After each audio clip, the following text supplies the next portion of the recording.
thinking about a movie called No Country for Old Men lately. And I don't know if you've seen this movie, but it's a very excellent film. Very excellent film. No Country for Old Men. And if you haven't seen it, I'm going to give away a bunch of spoilers here. So you can just go ahead and skip like maybe 5-10 minutes. But there's a couple of characters I want to talk about. And that's Llewellyn, that's Anton Chigurh, and that is Sheriff Bell. And let's talk about Llewellyn first, Josh Brolin's character. Llewellyn is an interesting character because you think he's the protagonist, but he's not. You think he's the protagonist of the story, but he's not. He's just a good old boy, Vietnam vet, out hunting one day and stumbles upon something, and that's kind of how it starts this whole story in motion. He stumbles upon something.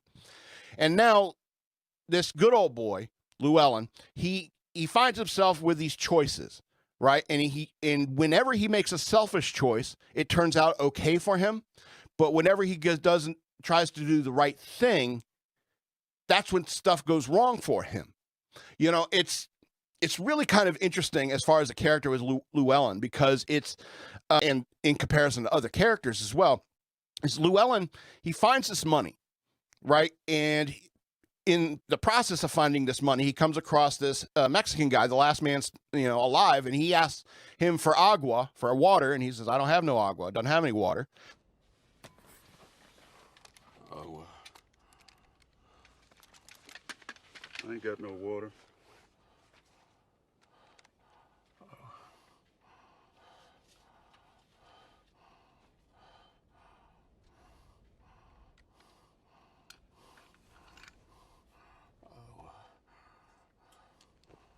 You ain't got no agua.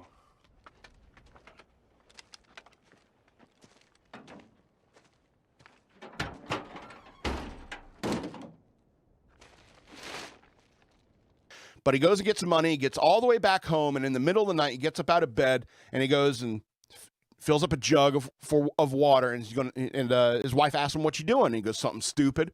So even he knows, it's like, I can't sleep on this. I cannot sleep on that man dying out there just asking for water. I got to do a humanitarian type of thing. Even he knows this is stupid. I'm going back to a place where it's like a cartel standoff, and the people are going to be looking for whatever that money. So I'm going to go back there to get this guy some water because it's the human thing to do. And he does the right thing, and it causes him a world of headache when he finally gets over there. Then, because of what happened after he goes back out there, gets shot at and stuff, he runs back home and takes the money and runs and tells his wife, to go live with her mom or something like that. I can't remember the detail. Her mom, yeah. And so, which is, kind of a selfish thing to do. Kind of the right thing to do is to send his wife away. But then his wife becomes endangered because they're looking for Llewellyn and the money. And so, and Llewellyn, he's sitting there, like, even right before he gets killed, there's that girl hitting on him at the pool, and he's like, "I'm married, I got $2 million in a satchel, and girls hitting on me in a pool, but I'm still going to do the right thing." And he gets killed. And it's kind of an interesting thing about that character is that, you think he's the protagonist, you root for him, but he, the choices he makes that are the right thing kind of end up getting him killed. And that's the nature of the world sometimes. Now let's talk about the randomness, the chance of it all, and that's Anton Chigurh's fascination. Anton Chigurh's fascination is with chance, and it's something that he can't really control to a more certain degree, but he still tries to harness it in many ways. And that's the whole point of the coin flip. That's the whole point of the car accident at the very last part of the film. Chigurh, it's also the point of him like blowing up that car to create this chaos, create this randomness in order to, steal some medical supplies. And that's the point of his character is he's fascinated with the idea of chance. As I flip the coin, you call it, because Call it. It's impartial. He finds it to be fair, and it's impartial. But he he bases what he does, you know, is am I going to kill you or not, kind of thing. And then, you know, his Llewellyn's wife like challenges him. She's like, it's not the coin, it's you. It's you who's making that choice, you know. And then, you know, he gets in a car accident right after that. You know, something that you cannot control, the randomness and the chaotic nature of the universe, you know. And this is the deadliest killer that's been put on screen in years. You know what I'm saying? And even he understands that, you know, there's things out of our control, out of all of our control. Finally, I want to talk about Sheriff Bell and his constant whining throughout the film. And if you pay attention to Sheriff Bell, he's constantly whining through the film. It's like he's sitting there reading the newspaper and stuff like, can you believe what I just read in the newspaper? What happened 2 counties over? Can you believe what I just read? These people are crazy every single day. My God, Wendell, it's just all out war. I can't think of any other word for it. Who are these people? And then he goes and talks with his old friend, you know, or is he related to him? I forget.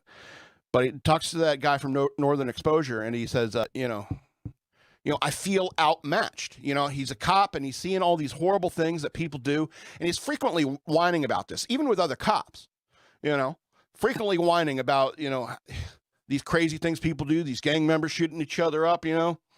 And he sums it up. Sheriff Bell sums it up by saying to this guy from Northern Exposure, saying, I feel outmatched.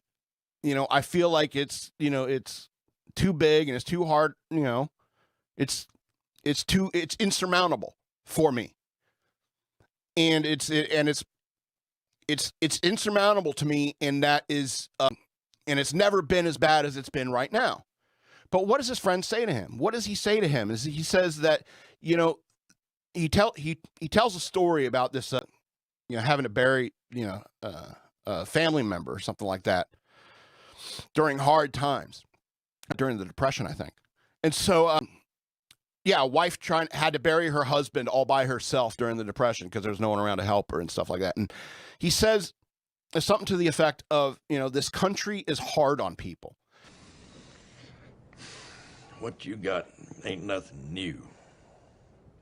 This country's hard on people. You can't stop what's coming.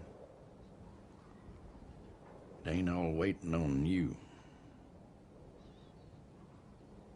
That's vanity. And when he says this country is hard on people, he doesn't mean just the United States or just that area of, you know, Texas and Southwest, excuse me.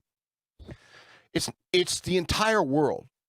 You know, the entire world is like that. And he says, this country is hard on people, you know, but if you sit there and you think that, you know, it's insurmountable and that it's the worst it's ever been, that's vanity. That's vanity. That's thinking that you've got it worse than everyone in history ever had it. And I really like that scene because it calls out, you know, it's a very, very political way to tell Sheriff Bell to quit whining. Oh, that's all right. I laugh myself sometimes. Ain't a whole lot else you can do. And so that's the point of the story. The point of the story is that this is no country for old men, you know, and the point is it's never been a country for old men. You know, it's never been a country for any of us because it's hard, it's difficult, you know, and it's harsh, you know. And even in the very last scene, Sheriff Bell's talking about these dreams that he had, where he had his father gave him some money and he lost it, a dream like that, and that's like a kind of an accountability type of dream that that kind of associates with the idea of Anton Chigurh, who has to go around. It's like somebody lost his money, I got to go find it. And so the other dream, I think, is far more important, where he has a dream about his father, and they're both riding horses, and it's dark, and it's cold, and it's windy, and they're freezing, and his dad rides by him, and he's carrying fire in a horn, like they used to in the old days.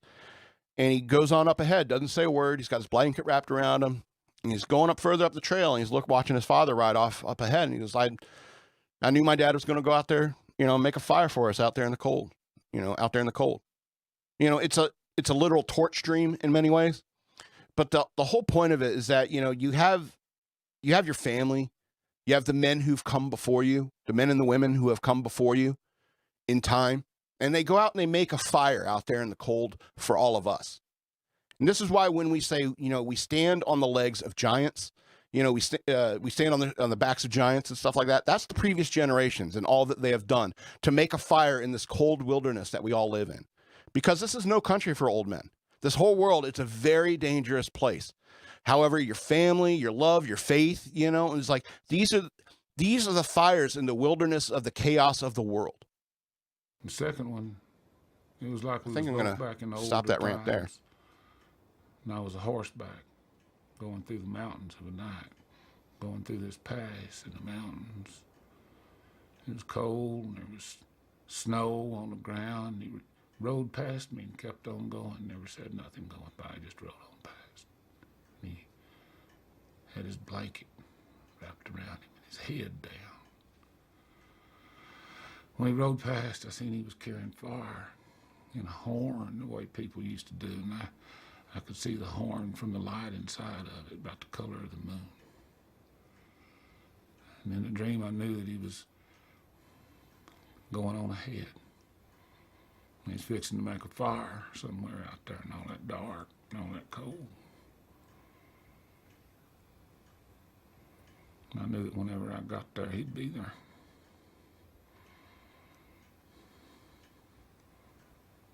Then I woke up.